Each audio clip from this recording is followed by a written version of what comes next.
जय श्री सद्गुरुदेवाय नमः। जय श्री गणपति देवाय नमः। ओम नमो भगवते वासुदेवाय नमः। श्रीमद्भागवत महापुराण द्वितीय स्कंद तीसरा अध्याय। कामनाओं के अनुसार विभिन्न देवताओं की उपासना तथा भगवत भक्ति के प्राधान्य का निरूपण। श्री सुखदेव जी ने कहा, परीक्षित, तुमने जो मुझसे पूछा था कि मरते समय बुद्धिमान मनुष्य को क्या करना चाहिए, उसका उत्तर मैंने तुम्हें दे दिया। जो ब्रह्म तेज का इच्छुक हो वह बृहस्पति की, जिसे इंद्रियों की विशेष शक्ति की कामना हो वह इंद्र की, और जिसे संतान की लालसा हो वह प्रजापतियों की उपासना करे। जिसे लक्ष्मी चाहिए वह माया देवी की, जिसे तेज चाहिए वह अग्नि की, जिसे धन चाहिए वह वसुओं की, और जिस प्रभावशाली पुरुष को वीरता की चाह हो उसे रुद्रों की उपासना करनी चाहिए। जिसे बहुत अन्न प्राप्त करने की इच्छा हो वह अदिति का, जिसे स्वर्ग की कामना हो वह अदिति के पुत्र देवताओं का, जिसे राज्य की अभिलाषा हो वह विश्व देवों का, और जो प्रजा को अपने अनुकूल बनाने की इच्छा रखता हो उसे साध्य देवताओं का आराधन करना चाहिए। आयु की इच्छा से अश्विनी कुमारों का, पुष्टि की इच्छा से पृथ्वी का, और प्रतिष्ठा की चाह हो तो लोक माता पृथ्वी और आकाश का सेवन करना चाहिए। सौंदर्य की चाह से गंधर्वों की, पत्नी की प्राप्ति के लिए उर्वशी अप्सरा की, और सबका स्वामी बनने के लिए ब्रह्मा की आराधना करनी चाहिए। जिसे यश की इच्छा हो वह यज्ञ पुरुष की, जिसे खजाने की लालसा हो वह वरुण की, विद्या प्राप्त करने की आकांक्षा हो तो भगवान शंकर की, और पति पत्नी में परस्पर प्रेम बनाए रखने के लिए पार्वती जी की उपासना करनी चाहिए। धर्म उपार्जन करने के लिए विष्णु भगवान की, वंश परंपरा की रक्षा के लिए पितरों की, बाधाओं से बचने के लिए यक्षों की, और बलवान होने के लिए मेरुद गणों की आराधना करनी चाहिए। राज्य के लिए मनवंतरों के अधिपति देवों को, अभिचार के लिए नैऋत्य को, भोगों के लिए चंद्रमा को, और निष्कामता प्राप्त करने के लिए परम पुरुष नारायण को भजना चाहिए। और जो बुद्धिमान पुरुष है वह चाहे निष्काम हो, समस्त कामनाओं से युक्त हो अथवा मोक्ष चाहता हो, उसे तो तीव्र भक्ति योग के द्वारा केवल पुरुषोत्तम भगवान की ही आराधना करनी चाहिए। जितने भी उपासक हैं उनका सबसे बड़ा हित इसी में है कि वे भगवान के प्रेमी भक्तों का संग करके भगवान में अविचल प्रेम प्राप्त कर लें। ऐसे पुरुषों के सत्संग में जो भगवान की लीला कथाएं होती हैं उनसे उस दुर्लभ ज्ञान की प्राप्ति होती है, जिससे संसार सागर की त्रिगुणमय तरंग मालाओं के थपेड़े शांत हो जाते हैं, हृदय शुद्ध होकर आनंद का अनुभव होने लगता है। इंद्रियों के विषयों में आसक्ति नहीं रहती, कैवल्य मोक्ष का सब सम्मत मार्ग भक्ति योग प्राप्त हो जाता है। भगवान की ऐसी रसमयी कथाओं का चस्का लग जाने पर भला कौन ऐसा है जो उनसे प्रेम ना करे। शौनक जी ने कहा, सूत जी, राजा परीक्षित ने सुखदेव जी की यह बात सुनकर उनसे और क्या पूछा। वह तो सर्वज्ञ होने के साथ ही साथ मधुर वर्णन करने में भी बड़े निपुण थे। सूत जी, आप तो सब कुछ जानते हैं, हम लोग उनकी वह बातचीत बड़े प्रेम से सुनना चाहते हैं। आप कृपा करके अवश्य सुनाइए, क्योंकि संतों की सभा में ऐसी ही बातें होती हैं जिनका पर्यावसन भगवान की रसमयी लीला कथा में ही होता है। पंडु नंदन महारथी राजा परीक्षित बड़े भगवत भक्त थे। बाल्यावस्था में खिलौनों से खेलते समय भी वे श्री कृष्ण लीला का ही रस लेते थे। भगवानमय श्री सुखदेव जी भी जन्म से ही भगवत परायण हैं। ऐसे संतों के सत्संग में भगवान के मंगलमय गुणों की दिव्य चर्चा अवश्य ही हुई होगी। जिसका समय भगवान श्री कृष्ण के गुणों के गान अथवा श्रवण में व्यतीत हो रहा है, उसके अतिरिक्त सभी मनुष्यों की आयु व्यर्थ जा रही है। ये भगवान सूर्य प्रतिदिन अपने उदय और अस्त से उनकी आयु छीनते जा रही हैं। क्या वृक्ष नहीं जीते? क्या लोहार की धोकनी सांस नहीं लेती? गांव के अन्य पालतू पशु क्या मनुष्य पशु की ही तरह खाते पीते या मैथुन नहीं करते? जिसके कान में भगवान श्री कृष्ण की लीला कथा कभी नहीं पड़ी, वह नर पशु, कुत्ते, ग्राम, सूकर, ऊंट और गधे से भी गया बीता है। सूजी, जो मनुष्य भगवान श्री कृष्ण की कथा कभी नहीं सुनता, उसके कान बिल के समान है। जो जीभ भगवान की लीलाओं का गायन नहीं करती, वह मेंढक की जीभ के समान टर टर करने वाली है, उसका तो ना रहना ही अच्छा है। जो सिर कभी भगवान श्री कृष्ण के चरणों में झुकता नहीं, वह रेशमी वस्त्र से सुसज्जित और मुकुट से युक्त होने पर भी भोज मात्र ही है। जो हाथ भगवान की सेवा पूजा नहीं करते, वह सोने के कंगन से भूषित होने पर भी मुर्दे के समान हाथ हैं।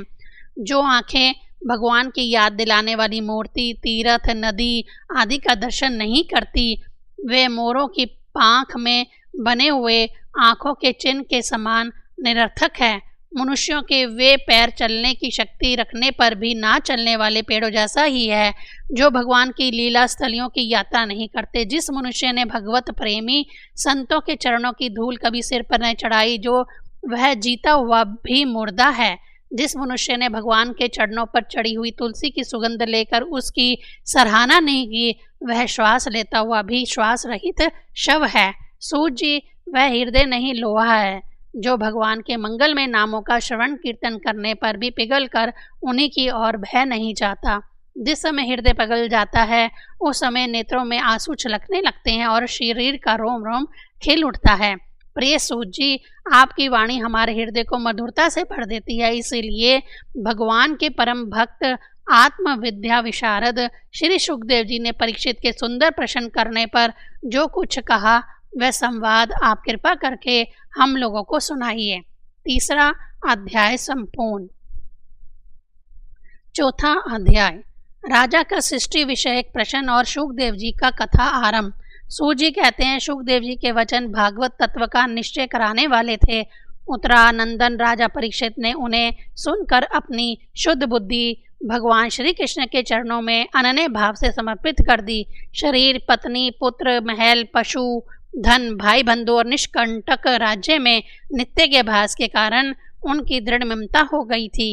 एक क्षण में ही उन्होंने उस ममता का त्याग कर दिया। शौनक आदि ऋषियों महामनस्वी परीक्षित ने अपनी मृत्यु का निश्चित समय जान लिया था, इसीलिए उन्होंने धर्म, अर्थ और काम से संबंध रखने वाले जितने भी कर्म थे उनका संन्यास कर दिया। इसके बाद भगवान श्री कृष्ण में सुदृढ़ आत्म भाव को प्राप्त होकर बड़ी श्रद्धा से भगवान श्री कृष्ण की महिमा सुनने के लिए उन्होंने श्री सुखदेव जी से यही प्रश्न किया जिसे आप लोग मुझसे पूछ रहे हैं।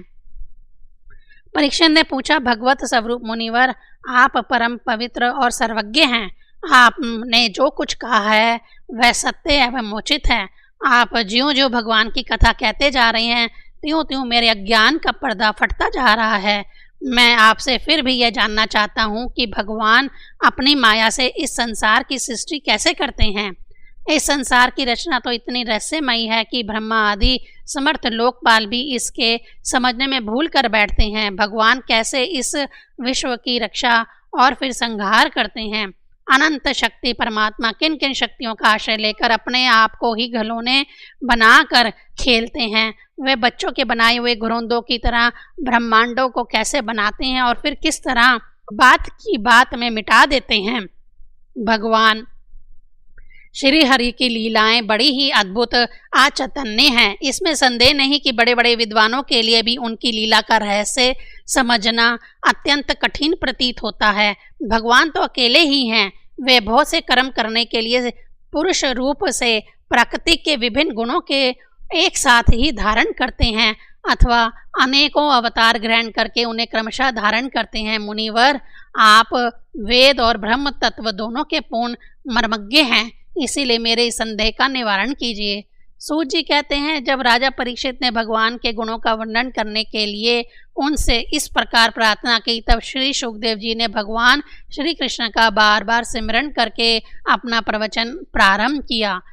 श्री सुखदेव जी ने कहा, उन पुरुषोत्तम भगवान के चरण कमलों में मेरे कोटि कोटि प्रणाम है, जो संसार की उत्पत्ति, स्थिति और प्रलय की लीला करने के लिए सत्व, रज और तमोगुण रूप तीन शक्तियों को स्वीकार कर ब्रह्मा, विष्णु और शंकर का रूप धारण करते हैं, जो समस्त चर अचर प्राणियों के हृदय में अंतर्यामी रूप से विराजमान है, जिनका स्वरूप और उनकी उपलब्धि का मार्ग बुद्धि के विषय नहीं है, जो स्वयं अनंत है तथा जिनकी महिमा भी अनंत है। हम पुनः बार बार उनके चरणों में नमस्कार करते हैं, जो सत्व पुरुषों का दुख मिटाकर उन्हें अपने प्रेम का दान करते हैं, दुष्टों की संसारिकता बढ़ती रोककर उन्हें मुक्ति देते हैं तथा जो लोग परमहंस आश्रम में स्थित हैं उन्हें उनकी भी अभीष्ट वस्तु का दान करते हैं, क्योंकि चराचर समस्त प्राणी उन्हीं की मूर्ति है, इसीलिए किसी से भी उनका पक्षपात नहीं है।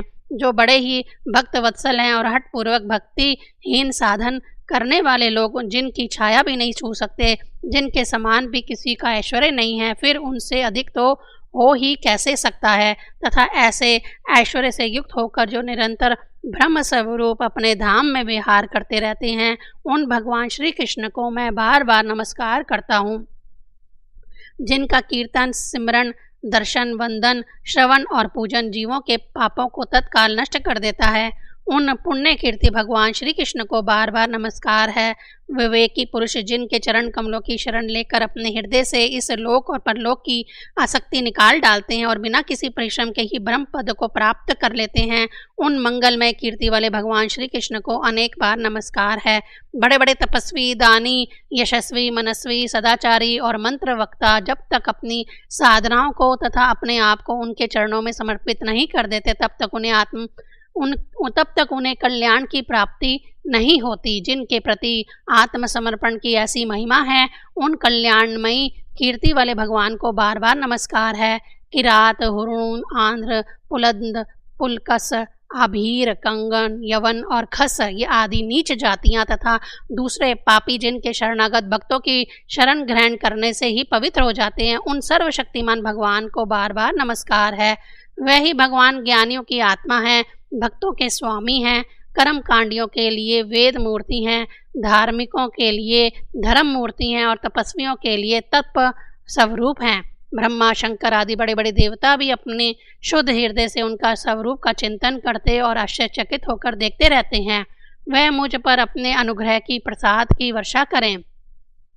जो समस्त संपत्तियों की स्वामिनी लक्ष्मी देवी के पति हैं, समस्त यज्ञों के भोक्ता एवं फल दाता हैं, प्रजा के रक्षक हैं, सबके अंतर्यामी और समस्त लोकों के पालन करता हैं तथा पृथ्वी देवी के स्वामी हैं, जिन्होंने यदुवंश में प्रकट होकर अंधक, वृषण एवं यदुवंश के लोगों की रक्षा की है तथा जो उन लोगों के एकमात्र आश्रय रहे हैं, वे भक्त वत्सल संत जनों के सर्वस्व श्री कृष्ण मुझ पर प्रसन्न हो। विद्वान पुरुष जिनके चरण कमलों के चिंतन रूप समाधि से शुद्ध हुई बुद्धि के द्वारा आत्म तत्व का साक्षात्कार करते हैं तथा उनके दर्शन के अनंतर अपनी अपनी मति और रुचि के अनुसार जिनके स्वरूप का वर्णन करते रहते हैं, वे प्रेम और मुक्ति के लुटाने वाले भगवान श्री कृष्ण मुझ पर प्रसन्न हो। जिन्होंने सृष्टि के समय ब्रह्मा के हृदय में पूर्व कल्प की स्मृति जागृत करने के लिए ज्ञान की अधिष्ठात्री देवी को प्रेरित किया और वे अपने अंगों के सहित वेद के रूप में उनके मुख से प्रकट हुई,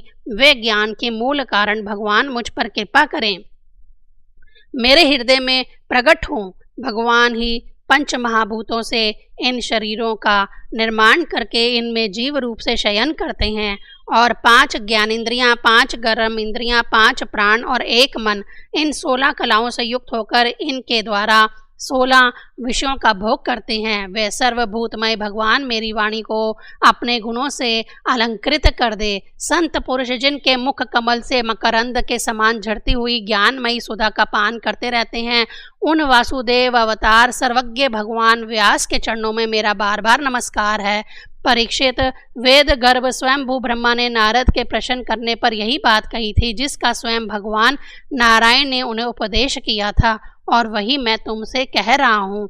चौथा अध्याय संपूर्ण। ओम नमो भगवते वासुदेवाय नमः।